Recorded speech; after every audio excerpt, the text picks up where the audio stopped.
Vous écoutez Pensée Printemps, une série pleine de messages subliminaux relativement explicites. Ce 5e épisode est sponsorisé par l'association Les Amis de Proudhon. Les Amis de Proudhon. Vous rêvez de faire des rencontres, de partir à l'aventure et de vivre des soirées endiablées au clair de lune? N'attendez plus. Consultez nos adresses Bon Plan et rejoignez un groupe d'action antifasciste, une zone à défendre, un squat ou un black bloc près de chez vous. Et si l'endroit n'existe pas encore, créez-le. Les Amis de Proudhon, l'aventure au coin de la rue.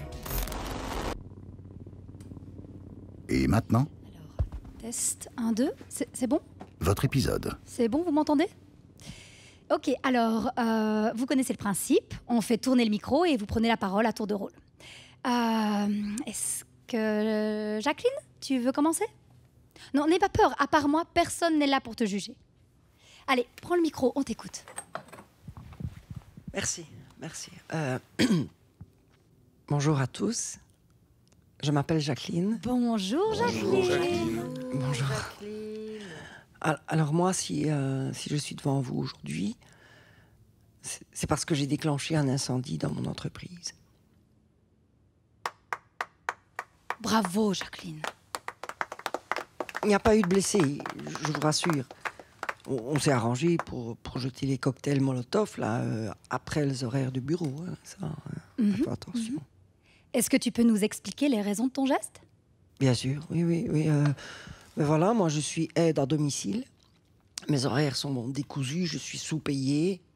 Et mon utilité pour la société n'est pas reconnue. J'ai tenté de négocier avec la direction pour de meilleures conditions de travail, mais ça n'a rien donné. Bon, pour vous expliquer, mon entreprise réalise des profits sur les plus vulnérables, comme les vieillards ou les personnes handicapées, vous voyez. C'est son cœur de métier, quoi.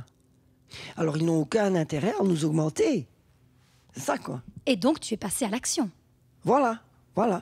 Un soir, avec des collègues, on s'est réunis autour du siège de l'entreprise et on a jeté 6 cocktails à travers les vitres et on a regardé l'immeuble s'enflammer, quoi. Je crois que nos patrons avaient oublié qu'on pouvait faire ce genre de choses. Et la peine? 5 ans avec sursis. Merci pour ton témoignage, Jacqueline. José, à toi? Tu lui passes le micro, s'il te plaît. Voilà, voici. Oui, merci. Bonjour, je m'appelle José. Bonjour, José. Bonjour José. Alors moi, si je suis là, c'est parce que j'ai défoncé le portail de sécurité du ministère de la Santé avec un transpalette. Et les raisons, José? Je suis infirmier. L'hôpital dans lequel je travaille est en sous-effectif. On manque d'équipement, de moyens. On nous impose des cadences infernales et le fonctionnement ressemble de plus en plus à celui d'une entreprise privée. On n'est plus là pour soigner, mais pour faire du chiffre. Pourtant, on voudrait bien faire. La plupart des gens veulent travailler correctement, faire un métier qui a du sens et en être fier. C'est de ça dont ils nous privent. D'où ta colère? D'où ma fureur, oui. Alors je suis monté à Paris et j'ai embouti les grilles du ministère avec un transpalette. Le projet, c'était d'avoir une petite discussion avec le ministre, mais le GIGN m'a arrêté juste avant. La peine? 3 ans de prison. Ceci dit, s'il y a des gens intéressés dans la salle, je peux vous donner l'adresse d'un excellent concessionnaire de transpalette en région parisienne. Oui, merci, José, ça ira. Allez, on continue le tour de table. Salma, à toi? Bonjour. Bonjour à tous. Bonjour, Salma. Alors moi, j'ai étranglé le Chief Happiness Officer de mon entreprise. C'est pour ça que je suis là. Ah, tiens donc. Et pour quelle raison?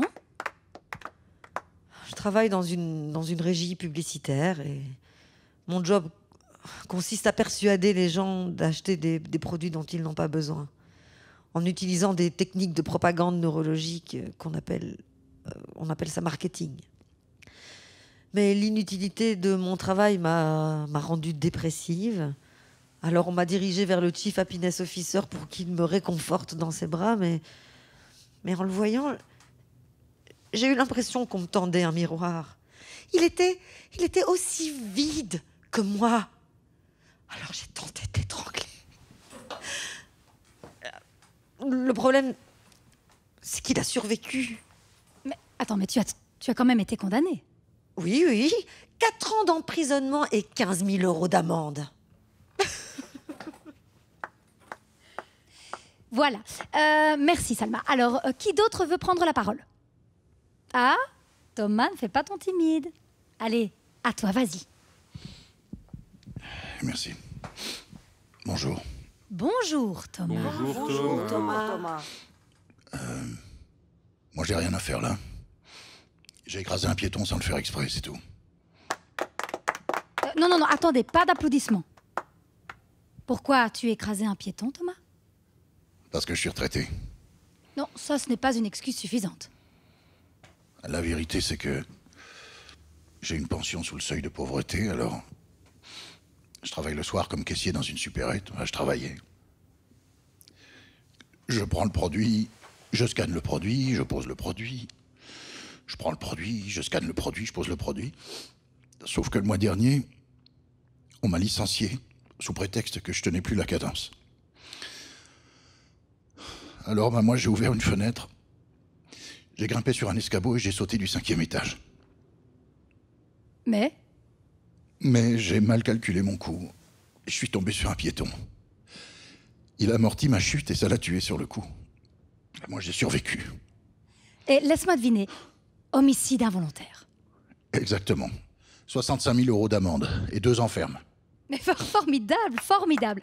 Bon, allez, qui d'autre? Qui veut raconter? Omar, à toi. Allez, on a pris un bon rythme, on enchaîne. Ouais, voilà. Merci. C'est gentil, mais en fait, moi, j'ai pas d'histoire aussi intéressante à raconter. C'est pas très intéressant, quoi. Oh, Non, stop. Non, mais Stop. Respect et bienveillance. on voilà, dit. j'ai simplement détruit à la hache une bagnole de gendarme. Et ça aurait pu arriver à n'importe qui. Tiens donc. Et dans quel but? En gros, moi, je suis livreur pour Uber.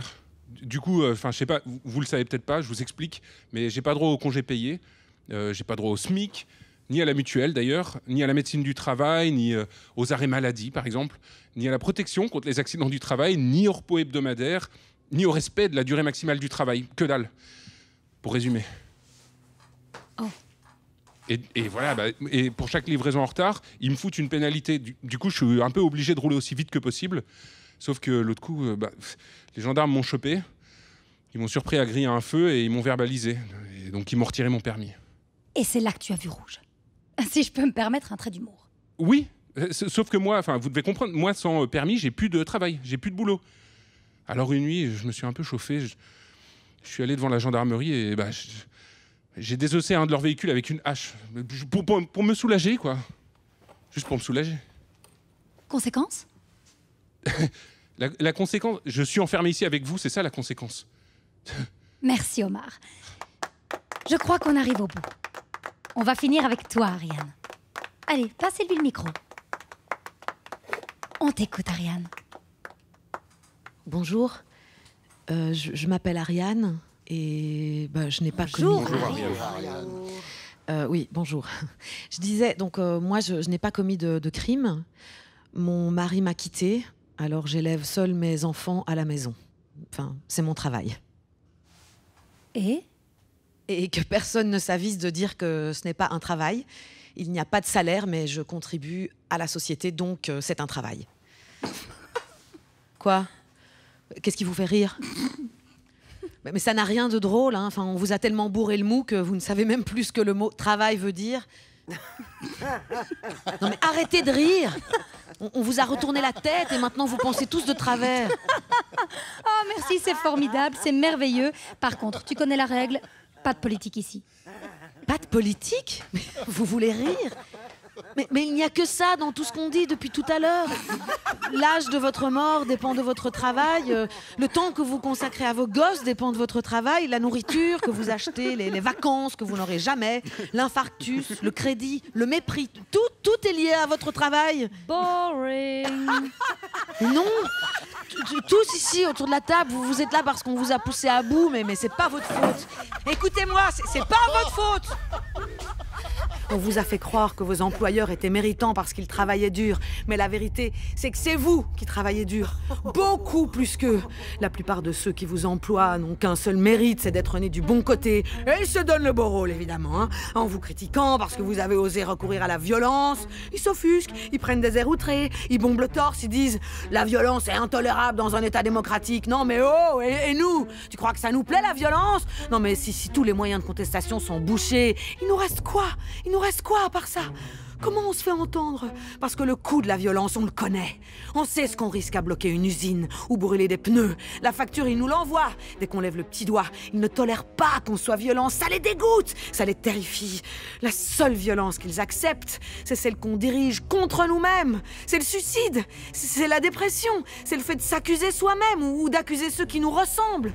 Leur but, c'est qu'on rêve de leur ressembler à eux, qu'on les admire et qu'on soit prêt à les défendre comme si notre vie en dépendait. Ça, c'est une violence plus insidieuse. Ils nous ont dit qu'un jour, on pourrait tous devenir riches. Non mais, réveille-toi, hein. Un fils de prolo, il a besoin de 3 générations pour espérer devenir cadre. Ils nous ont menti. Ils nous ont menti. Le mythe de l'ascenseur social est une fable pour couvrir l'horrible réalité, à savoir que leur pouvoir est fondé sur une injustice et que leur trône mériterait d'être renversé, ne serait-ce que pour toute la violence qu'ils nous infligent. C'est vrai, combien de morts au travail cette année, combien de pendus, combien de familles fracassées. Leur brutalité est plus discrète, c'est sûr. Elle se règle sur une feuille de papier entre gens qui parlent bas et qui présentent bien. Licenciement, délocalisation, cadence infernale, humiliation, culpabilisation, mais ça reste une violence atomique. Les canons de Navarone en flux tendu sur ta face de pauvre. Et chaque jour, c'est le même chantage. Estime-toi heureux d'avoir un boulot, parce qu'il y en a 200 qui attendent ta place. Hein. Alors tu te résignes et tu la fermes. Et tu rognes sur tes droits, tu bosses plus, tu gagnes moins, tu survis dans un monde qui produit des dépressifs et qui promeut des sociopathes. C'est pas un horizon, ça. C'est un précipice. Une immense domestication par la peur. Alors vas-y, fais le compte pour voir. Pèse le poids de leur violence et pèse le poids de la nôtre. Tu verras la balance se tordre et plier d'un seul côté. Sauf qu'un jour, la balance, elle s'écroule. Les fourmis sont moins dociles qu'ils l'imaginaient. Plus enragées, moins affolées, elles s'organisent et serrent les dents. Alors aussitôt la peur change de camp. La peur du nombre, la peur de l'incendie, du tsunami qui enfle et menace de tous les engloutir. Et les voilà soudain qui paniquent. Ils savent qu'il suffirait d'un mot, un terme qui n'a pas été prononcé une seule fois depuis le début de cette fiction. Un ennemi central, une cible qui devrait cristalliser toutes nos colères et toutes nos forces. Vous pouvez le nommer. Allez-y. Le capitalisme... Merci, mais je t'arrête là. Tu sais qu'on ne prononce pas ce mot ici. Et pourquoi pas? Parce que c'est comme ça, c'est la règle. Mais je propose qu'on t'applaudisse tous ensemble. Te voir sortir de ta carapace et exprimer tes idées, c'est magnifique. Ton monologue était brouillon et très premier degré, mais ça venait du cœur. Allez, on t'applaudit. Mais arrêtez, j'ai été condamnée pour ça, pour avoir dit tout haut ce que je viens de vous répéter. Incitation à la haine. J'en ai pris pour 2 ans. Ma foi, qui sème le vent récolte la tempête. Tu me redonnes le micro, s'il te plaît? Merci. Chers amis, la séance est terminée. Et c'est tant mieux, parce que les sujets liés au monde du travail finissent toujours par emmerder les gens. Soyez heureux d'avoir eu la parole. D'habitude, des gens qui ne connaissent pas votre quotidien s'expriment à votre place. Alors profitez de cet instant rare. Maintenant qu'il est fini, retour en cellule. Je ne vous raccompagne pas, vous connaissez le chemin. Et de toute façon, vous êtes vos meilleurs gardiens. Merci à tous. Et souvenez-vous, la violence n'est jamais une solution.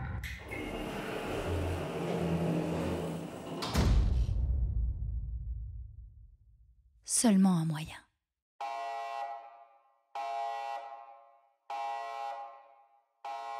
Évidemment, tout ce qui vient de se produire ici est une fiction. Rassurez-vous, dans le monde réel, les groupes de parole sont beaucoup plus rigolos. Imaginons à présent que notre héroïne, Ariane, mette fin à cette histoire de la seule façon possible. Imaginons qu'elle soit confrontée, dans le dernier épisode, à la satisfaction grisante d'arrêter les passants dans la rue pour leur parler du passé et surtout du futur. Bien entendu, il ne tient qu'à vous de cesser d'imaginer et d'écouter avec satisfaction le dernier épisode. C'était Pensée Printemps, une fiction sous caféine de Mehdi Bayad. Assistant à la réalisation, Félix Kempf et Vivien Giron. Musique, Scarlett Ohana. Et White Bat Audio. Bruitage, Céline Bernard. Prise de son, Bastien Hidalgo Ruiz. Mixage, Jonathan Rémy. Avec les voix de Aurelio Mergola, Laura Fautré, Ariane Rousseau, Martin Spinailler, Sandy Duret, Marie-Hélène Remacle. Accompagnée par l'atelier de création sonore radiophonique, avec le soutien du Fonds d'aide à la création radiophonique de la Fédération Wallonie-Bruxelles. Une production, pièce de 8 et Mazala SBL.